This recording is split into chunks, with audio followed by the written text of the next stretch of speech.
감사합니다. 하나님의 말씀 시편 119편 81절부터 88절까지입니다. 시편 119편 81절부터 교독하실 때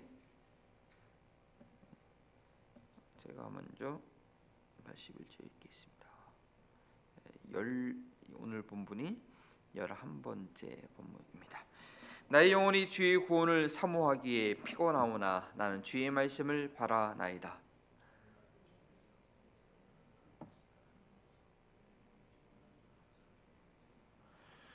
내가 연길 속에 가죽 부대같이 되었으나 주의 율례들을 잊지 아니하나이다.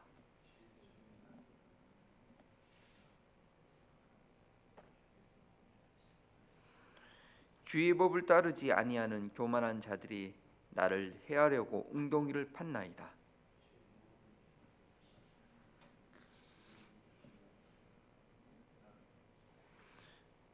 그들이 나를 세상에서 거의 멸하였으나 나는 주의 법도들을 버리지 아니하였사오니 주의 인자하심을 따라 나를 살아나게 하소서. 그리하시면 주의 입의 교훈들을 내가 지키리이다. 아멘.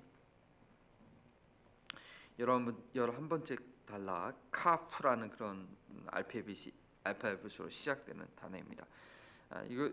우리는 저희는 한글로 있지만 유대인들이 히브리어 성경으로 읽을 때 얼마나 놀라울까요? 앞 구절마다 같은 알파벳으로 딱 시작되면서 반복되는 이 말씀. 22개의 단락으로 되어 있다고 말씀드렸죠. 근데 의미가 있습니다. 왜 22번이나 반복했을까? 또 습관을 연구한 사람들을 보면요, 한 20일 정도 아니면 20번 정도 똑같은 행동을 반복하면 요즘 뇌과학이 많이 발전했으니까요, 이 뇌의 시냅시스가 연결이 되고 형성이 돼서 힘을 들이지 않아도 생각하거나 행동한 것을 쉽게 할 수 있다고 합니다. 여러분 습관 평상시에 많이 경험하시잖아요. 이렇게 늘 하던 대로 하면은 그거 없어도 그냥 몸이 가거나 손이 가거나 발이 가거나 하는 경우가 있는데 그게 습관의 힘입니다. 그래서 같은 말씀인 것 같지만 이렇게 22번이나 반복하는 그런 의미가 있는 줄 알고, 중요한 것은 이것이 완전히 우리의 마음과 생각 가운데 새겨지는 것입니다. 저희는 너무나 부족해서 이 22번을 해도 좀 될까 말까 합니다. 이제 사순절이 이제 2월 22일인가요? 이제 2월 셋째 마지막 주부터 시작하는데, 그래서 사순절 영성 기간을 참 중요한 기간입니다. 그래서 그 한 40일 동안 내가 하나님과 더 가까워질 수 있는 좋은 습관 하나, 영적인 습관 하나를 이게 하나의 올해 내가 꼭 갖기 원한다. 그래서 한번 도전해 보시면 좋겠다는 생각을 드리고요. 오늘 11번째 단락을 말씀 함께 나눕니다. 제목을 연기 속에 가죽 부대같이 되었으나라는 걸 잡아봤는데요. 이게 우리가 이걸 경험하지 못하니까 이게 무슨 말인지 잘 다가오지 않습니다. 그러나 오늘 본문은 어제도 좀 그렇게 나와 있는데 오늘 시편 기자의 그 고통, 그 아픔이 아주 더 10번째 단락보다 좀 더 강화돼서 표현되어 있습니다.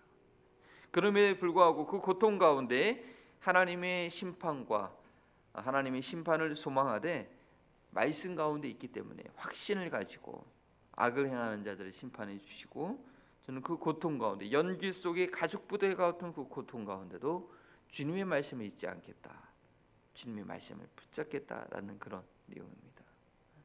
주님의 말씀을 붙잡고 주님의 말씀을 알고 주님의 말씀을 확신하기 때문에 악인에 대한 심판을 주님께 간구할 수 있는 것입니다. 내가 그들을 심판하지 않고 내가 그들을 미워하지 않고 하나님께 끝까지 맡기는 것이죠. 시편에 보면 악인이 심판해 주려고 기도하는 간구가 많이 있습니다. 그게 우리가 볼 때는 어떤 내용들이 너무 끔찍하고 어떻게 저런 저주를 퍼부을 수 있나 했지만 아닙니다. 내가 그들을 심판하지 않으려고 하는 몸부림입니다. 하나님께 심판을 자꾸 의탁하는 거죠.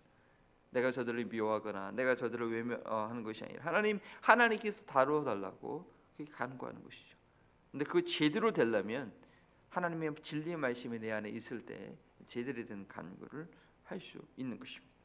자, 시편 기자의 그 상황을 봅니다. 나의 영혼이 나의 주의 구원을 사모하기 피곤하나이다. 참 피곤한 가운데 있습니다. 그러나 주님의 말씀을 바라나이다. 피곤할 때 우리는 주의 말씀을 더 바라보고 주님을 말씀을 통해서 주님을 바라볼 수 있어야겠습니다. 우리가 무엇으로 위로를 받고 무엇으로 그 피곤한 것이 이 힘이 나겠습니까? 새벽에 제가 잠을 좀 일찍 자려고 그러는데 그렇지 못한 경우는 새벽에 참 피곤할 때가 있어요. 그래서 이 영상을 다시 유튜브를 보면 목소리도 너무 졸린 목소리고 그래서 너무 죄송해요. 그리고 이제 새벽에 기도할 때도 몸이 좀 이게 피곤할 때가 있어요. 근데 참 신기한 것은 어떤 기도 시간에 일정의 시간이 지나면 그 피곤했던 몸이 다시 이렇게 막 살아나는 힘이 나는 그런 경우가 있더라고요. 그래서 일정 시간의 기도 시간을 내가 잘 지켜야겠다라는 그런 생각을 해보게 되는데, 이 말씀을 드리는 이유는 우리 영혼이 아무리 피곤하고 힘들어도 하나님의 진리의 말씀을 바랄 때에 회복될 수 있습니다. 하나님께 주신 힘과 능력이 있는 것이죠. 82절입니다. 나의 말이, 이제 고백하는 것이, 내 말이 주께서 언제까지 나를 아니하실까 하면서 내 눈이 주의 말씀을 바라기 피곤하나이다. 네, 여기서 시편 기자가 고백하는 것은 그런 피곤한 가운데도 계속 주님의 말씀을 붙잡겠다는 것입니다. 주님의 말씀을 바라겠다는 것입니다. 그래서 제가 방금 전에 말씀드린 것은 기도하면서 시간이 되면 힘이 회복된다고 하는데, 이 시편 기자는 말씀을 바라기에 너무나 피곤한 겁니다. 그 정말 주님의 위로와 주님의 평안과 주님의 그런 것들이 아직 지금 자기한테 다가오지 않으니까 어떤 힘든 가운데도 소망은 주님의 말씀 가운데 있는데 그것을 끝까지 붙잡기가 너무나 피곤한 거예요. 하지만 계속 바라는 거예요. 주의 말씀을 바라기에 피곤하니이다. 주님께서 나를 언제나 아니하실까 피곤하니이다. 그래서 이제 자기 모습을 연기 속에 가죽 부대 같다라고 이렇게 합니다. 좀 자리를 왜 이런 표현을 썼을까 좀 이렇게 찾아보니까 옛날 히브리인들은 중동 시대에 뭐 그릇이 별로 없으니까 가죽 부대, 이렇게 가죽 부대 항상 포도주나 이렇게 물을 담아두고요, 그릇처럼 사용하는 거죠. 그래서 그 가죽 부대를 그 부엌 부뚜막 위에다 이렇게 뒀는데, 부뚜막이 불을 피우다 보면 그 연기가 가죽 부대에 이렇게 다 이렇게 돼서 가죽 부대가 좀 이렇게 금방 낡고 뭐 그런 경우가 있었다고 그러는데, 모르겠어요. 저희가 그때 살아보지 않고 그렇게 안 해서. 근데 뭐 그런 글이 있더라고요. 근데 제가 경험한 것은 뭐냐면, 군대에 가면 훈련병들 이제 훈련할 때 화생방 훈련을 해요. 참 무식한 훈련인데요. 아니 화생방 훈련하면 마스크를 주고 하던가 그래야지, 마스크도 안 주고 그냥 한 훈련병들 한 20-30명씩 조그만 공간에 집어넣고 그냥 연기로 무조건 피워요. 그리고 견디라는 거예요. 와, 그때 정말 죽는 줄 알았어요. 쾌하고 막 숨도 못 쉬고 막 거의 질식할 순간에 꺼내요. 그리고 그게 화상병 훈련이래요. 아이고. 근데 이 연기 속의 가죽 부대와 같아. 그때 그런 상태에서 너무나 괴로운 거죠. 그 이제 화재가 나면 사람이 죽는 이유가 그 연기를 들여마서 죽잖아요. 그렇게 힘든 거예요, 영혼이. 너무나 숨도 안 쉬어지고 너무나 괴로운 거죠, 그 연기 때문에. 그런데 중요한 건 뭐냐? 그 가운데서도 주의 율례를 잊지 아니하나이다. 내가 얘기한 거예요. 와, 대단한 것입니다. 22번의 이 단락을 우리가 반복하면서 우리가 이런 훈련이 돼야 돼. 어떤 갑자기 하늘이 무너질 듯한 그런 소식이 들었다. 정말 뭐 이거 그럴 때 정신줄 놓으면 안 되고요. 주님의 말씀이 딱 떠올라야 돼. 주님의 말씀이 내게 위로가 돼야 돼. 그럴 수 있어야 되는 거죠. 주의 율례를 잊지 않아이다. 84절에 얘기합니다. 주님, 주의 종의 날이 얼마나 되겠나이까. 내가 이 땅에서 얼마나 산다고 정말 그 연기를 들이마시는 그런 고통을 내게 주나이까, 나를 된다고 하나이까 하면서 나를 핍박하는 나를 핍박하는 자를 주께서 언제나 심판하시리까, 그렇게 얘기합니다. 주의 율례를 잊지 않아이다. 요 구절에서 제가 좀 더 말씀드릴 게 있었는데 지금 원고로 보니까 빼먹고 말씀 안 드렸네요. 뭐냐면 주님의 말씀을 잊지 말아야 되는 게, 그렇게 하늘이 무너질 듯한 그런 어려움이 있어도 하나님의 말씀이 내게 들어오면요, 내 영혼에 확신을 줘요. 힘이 나요. 그리고 말씀으로 분별력이 생겨요. 이게 뭐지? 왜 내 회사에 갑자기 왜 이런 일이 일어났지? 내 직원이 왜 갑자기 다 그만둔다 그러지? 갑자기 뭐 특히 팬데믹 같은 상황. 저희 교회는 그래도 팬데믹이 딱 터나자마자 바로 온라인으로 전환하는 걸 아무 거부감 없이 빨리 해서, 그래서 참 저희 교회는 팬데믹 기간 동안 잘 대처를 했다고 봅니다. 성도님들이 참 분별력이 있었죠. 그런 말씀에 대한 이해가 있으면 분별력이 생기는 거예요. 그리고 아무리 힘들어도 그 말씀 나를 꽉 붙잡으면 생각과 마음과 삶의 자세를 지탱시킨다는 거예요. 우리 한국 성도님도 호랑이를 만나도 정신을 차리면서 산다고 했어요. 하나님의 말씀이 나를 딱 붙들어주면 끄떡없는 것입니다. 환경의 문제가 아니라 환경을 변화시킨 게 말씀의 능력인데요. 괜찮은 거죠. 그래서 그 말씀을 잊으면 안 된다는 거예요. 말씀을 잊으면 안 되는 거예요. 자, 그 다음에 자신감이 생기는 거예요. 뭐라고요? 나를 핍박하는 자들을 주께서 언제나 심판하시니까. 근데 하나님이 심판을 구할 수 있는 거예요. 하나님이 심판을 구할 수 있는 거예요. 근데 시편 기자가 참 얘기합니다. 내 날이 얼마나 된다고, 빨리 심판 좀 해결해 달라고 이제 간구하는 거죠. 요즘 뭐 유행하는 드라마, 넷플릭스 드라마 중에서 제가 신문 기사를 이렇게 보면 그 학교 폭력에 관한 주제가 있더라고요. 살짝 잠깐 봤는데 와, 너무 잔인하더라고요. 학생들이 뭐 정말 그럴까? 너무 괴롭히는 거예요, 학생들이. 걔네들은 이제 사춘기 때 그런 재미로 사는 거죠. 힘없는 학생들이 괴롭히니까. 그러니까 그 주인공이 그걸 평생 잊지 못하고 그 복수하고자 하는 그게 삶의 의지가 돼가지고 나중에 끔찍하게 그거를, 뭐 전 다 내용 안 봐서 모르겠는데 그 복수해가는 과정인데, 그 원수들이 이 시편 기자를 괴롭히는 게 너무 괴롭히는 거죠. 그러나 이는 말씀을 알기 때문에 본인 스스로 복수하려고 하지 않고 하나님께 심판을 맡기는 것입니다. 근데 우리가 살다 보면요, 내가 복수하려고 하는 게 너무 많아요. 그러니까 용서가 안 되죠. 그러니까 사람들 만날 때마다 그 사람 자꾸 나쁘게 얘기하는 거예요. 내가 복수하고 싶은 마음이 있으니까, 내가 심판자가 되었으니까. 뭐 저도 사실은 좀 그런 경우가 있어요. 다 그런 상처가 있으면 그 치유가 안 되면 그렇게 돼요. 그 왜 그럴까요?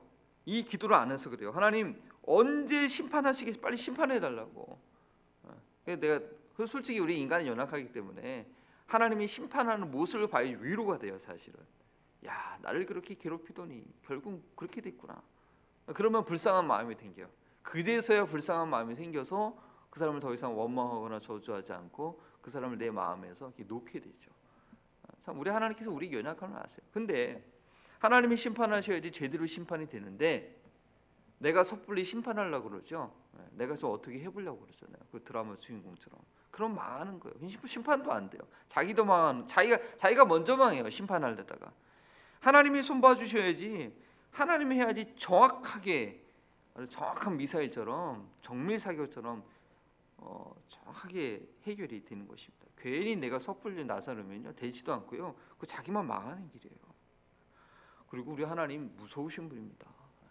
우리 하나님 심판하시면요, 그 자손, 그 후손 아주 싹 망합니다. 그 본인뿐 아니라 그 후손이 망한 그런 경우를 많이 보잖아요. 여러분 그런 얘기도 많이 듣잖아요.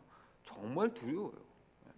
그래서 어떤 부분에 있어서는 그 하나님의 경계에서 하나님의 영역이라는 게 있거든요. 물질에 있어서는 11조 이거 건드리면 안 되거든요. 하나님이 사랑하는 백성들은 가만 안 두죠. 내 것을 건드려? 너 그렇게 살면 안 돼 하고 아주 본보기로 보여주시죠.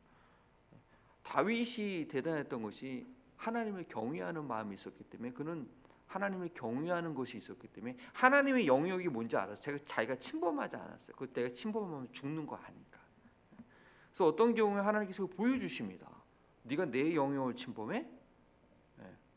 하나님 가만히 안 계시죠. 근데 그게 사실은 복이에요.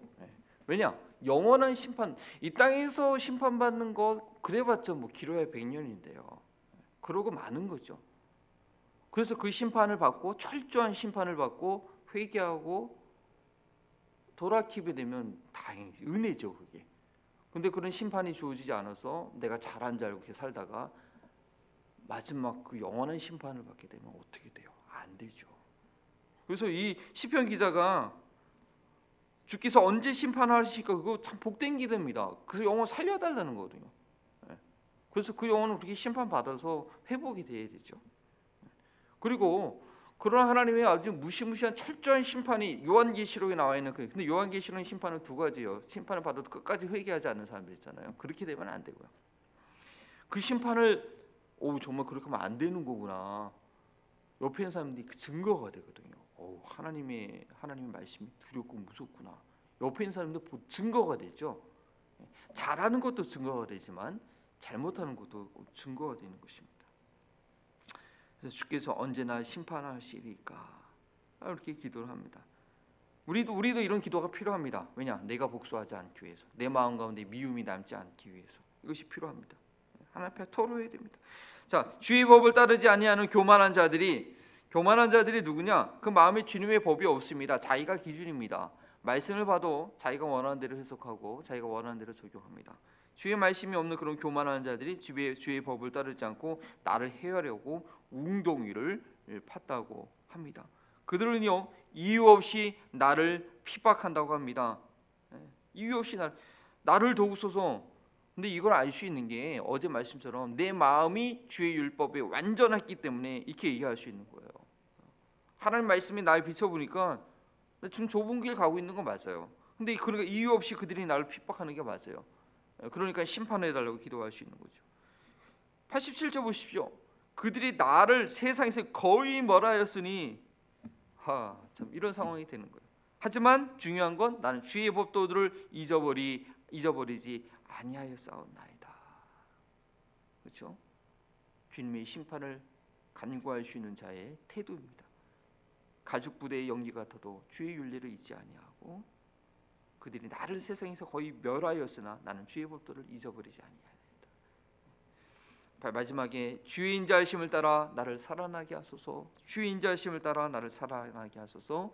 그리하시면 주의 입의 교훈들을 내가 지키리이다. 내가 살아나야 될 이유, 내가 여전히 살아서 주님의 심판을 선포하며 이 살아야 될 이유, 주님의 말씀을 지키기 위해서입니다. 특별히 이 마지막 표현을 보십시오. 주의 입의 교훈들을 내가 지키리이다. 주의 입의 교훈들을 내가 지키리이다. 지금 저는 늘 궁금한 게 이 시편 기자가 어떤 말씀을 두고 과연 이게 이렇게 얘기했을까? 확실한 것은 저희 모세오경이죠. 모세오경의 말씀 묵상했겠죠. 창세기부터 신명기까지. 이 저장 연대를 보통 바벨론 포로온 이후라고도 얘기를 해요. 그렇다고 하면 여러 예언서들이나 역사서들도 있을 수 있습니다. 그런데 그 말씀들을 보면서 이렇게 이런 많은 것들을 생각할 수 있는 것은요. 이것이 모세 율법도 그렇고 모세오경도 그렇고 다 성령의 영감으로 기록된 거잖아요. 그 율법의 말씀, 우리가 율법을 되게 좀 부정적으로 생각하잖아요. 아니에요. 거룩한 건데 왜냐?